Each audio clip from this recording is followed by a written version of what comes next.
باللہ من الشیطان الرجیم بسم اللہ الرحمن الرحیم۔ اب مصنف نے آپ کو جان لیا کہ آپ کلی سمجھ چکے ہیں، جزئی سمجھ چکے ہیں، تو اب آپ کو یہ بتانے جا رہے ہیں نسب الاربع کہ نسب اربع کیا ہوتا ہے۔ یاد رکھیے کہ نسب اربع جزئی کے درمیان نہیں ہوگا بلکہ کلی کے درمیان ہوگا۔ جزئی کے درمیان نہ ہونے کی وجہ کیا ہے؟ کیونکہ جزئی کا ایک مصداق کے علاوہ کوئی دوسرا مصداق نہیں ہوتا، ایک سے زیادہ کے مصداق پر صادق آنے میں کیا ہوتا ہے؟ وہ مانع ہوتا ہے، اور کلی چونکہ ایک سے زیادہ مصداق پر صادق آتا ہے اس لیے نسب اربع اسی میں ہوگا، چونکہ یہ دو کلیوں کے درمیان ہوتا ہے۔ تو آئیے دیکھتے ہیں کہ تقدم فی الباب الاول کہ پہلے باب میں گزر چکا ہے انقسام الالفاظ الى مترادفۃ و متباینہ۔ صحیح ہے کہ ہم نے لفظ کو تقسیم کیا تھا الفاظ مترادفہ اور الفاظ متباینہ میں۔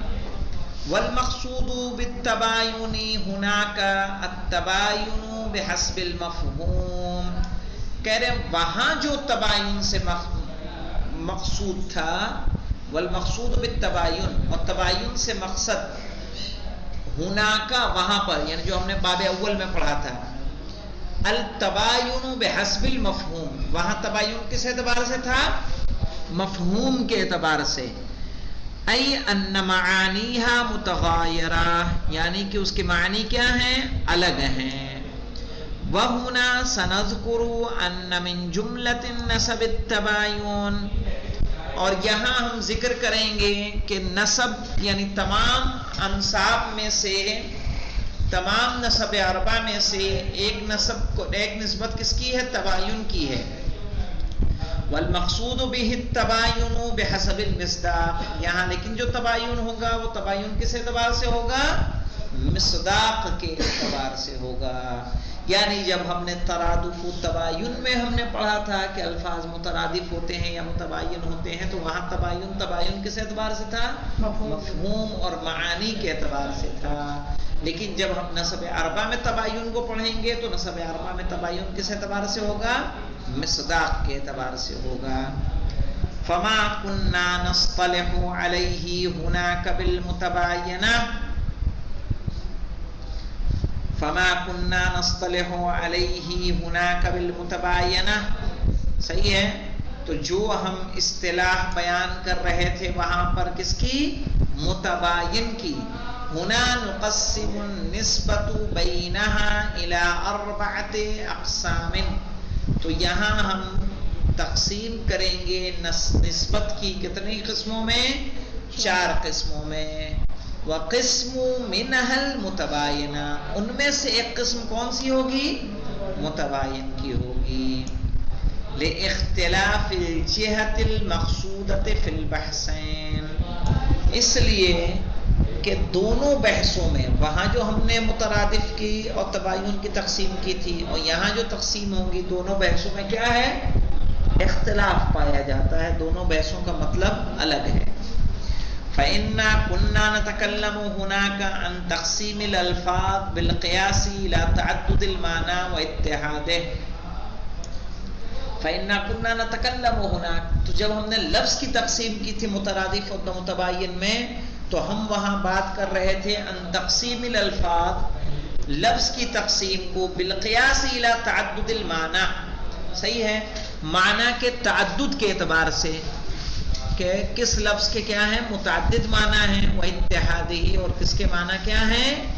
ایک ہیں۔ کہا جن میں لفظ متعدد ہوں اور معنی ایک ہوں وہ کیا ہوتا تھا؟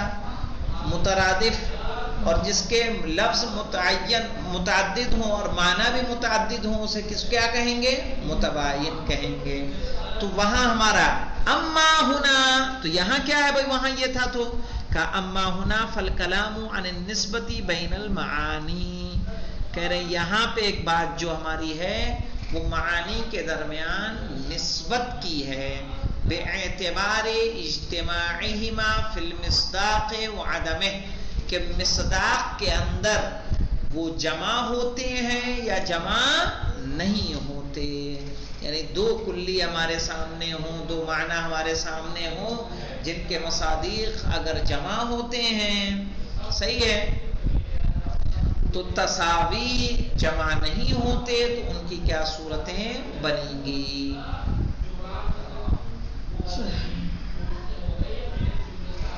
وَلَا يَتَصَوَّرُ هَذَا الْبَحْثُ إِلَّا بَيْنَ الْمَعَانِ الْمُتَغَايِرَةِ، کہہ رہے ہیں اس بحث کا تصور تب تک نہیں کیا جا سکتا جب تک کہ ہمارے سامنے متغایر یعنی جداگانہ معانی نہ ہو، ای المعانی المتباینہ بحسب المفہوم، یعنی کہ مفہوم کے اعتبار سے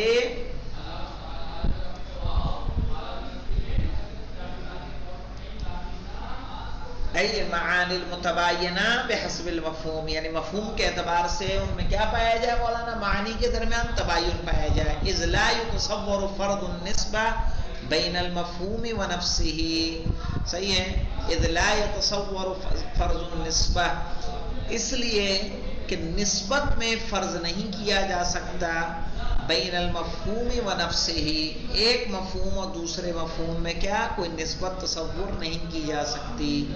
فنقول، تو ہم کہیں گے، اور اس طرح سے اس بحث کا کیا کر رہے ہیں؟ یہ آغاز کر رہے ہیں. کہنے کل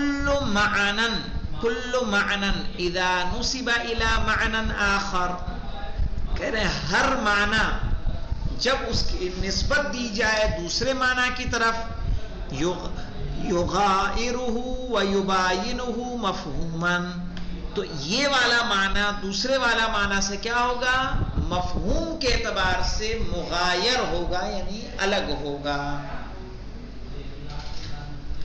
فَإِمَّا أَن يُشَارِكَ كُلٌّ مِّنْهُمَا الْآخَرَ فِي تَمَامِ أَفْرَادِهِمَا، فَإِمَّا، تو یا تو ان میں سے، یعنی پہلا معنی دوسرے معنی کے ایک دوسرے کے شریک ہوگا، فی تمام افرادہما، اپنے دونوں فردوں کے درمیان. مثلا ہم نے کہا انسان اور ناطق، تو انسان کے جو افراد ہیں اور ناطق کے افراد ہیں وہ تمام کے تمام کیا ہو رہے ہیں؟ ایک دوسرے سے میل کھا رہے ہیں. صحیح ہے. ہم نے کہا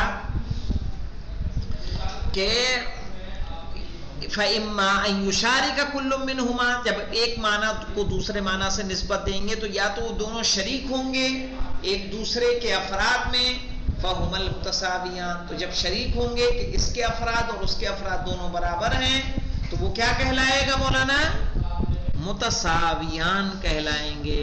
وَإِمَّا أَن يُشَارِكَ كُلٌّ مِّنْهُمَا الْآخَرَ فِي بَعْضِ أَفْرَادِهِ، یا مولانا دونوں، یہ والا کلی اور دوسرا کلی، دونوں ایک دوسرے کے بعض پر صادق آ رہے ہیں. صحیح ہے. تو یہ کیا ہو جائے گا مولانا؟ جب ایک دوسرے یہ والا بھی اس کے بعض افراد پہ صادق آ رہا ہے اور یہ والا بھی اس کے بعض افراد پہ صادق آ رہا ہے، تو اس وقت یہ کیا ہو جائے گا؟ جیسے طائر اور ابیض. طائر اور ابیض کیا ہیں؟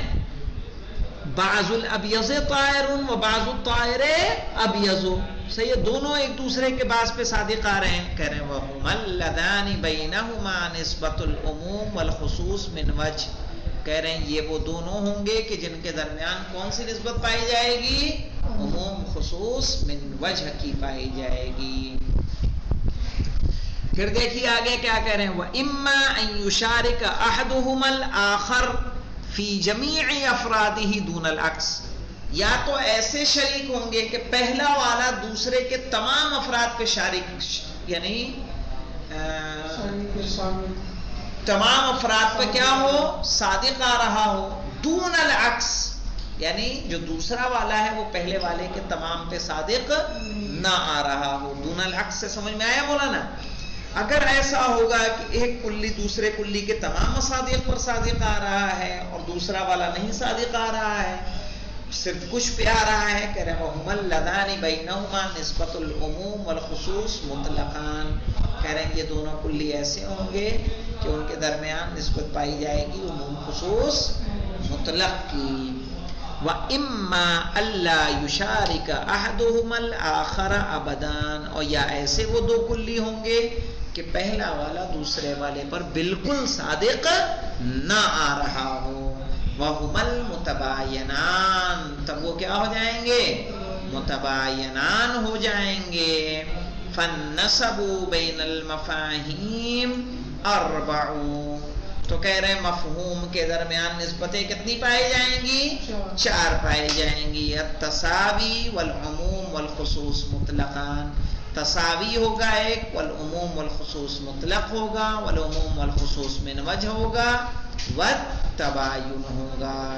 صحیح ہے. اس طرح سے 2 کلی کے درمیان، 2 معنی کے درمیان اس بنیاد پر کہ ایک کے مصادق دوسرے پر کتنے صادق آ رہے ہیں، پورے صادق آ رہے ہیں، تو کیا ہو جائے گا؟ تساوی.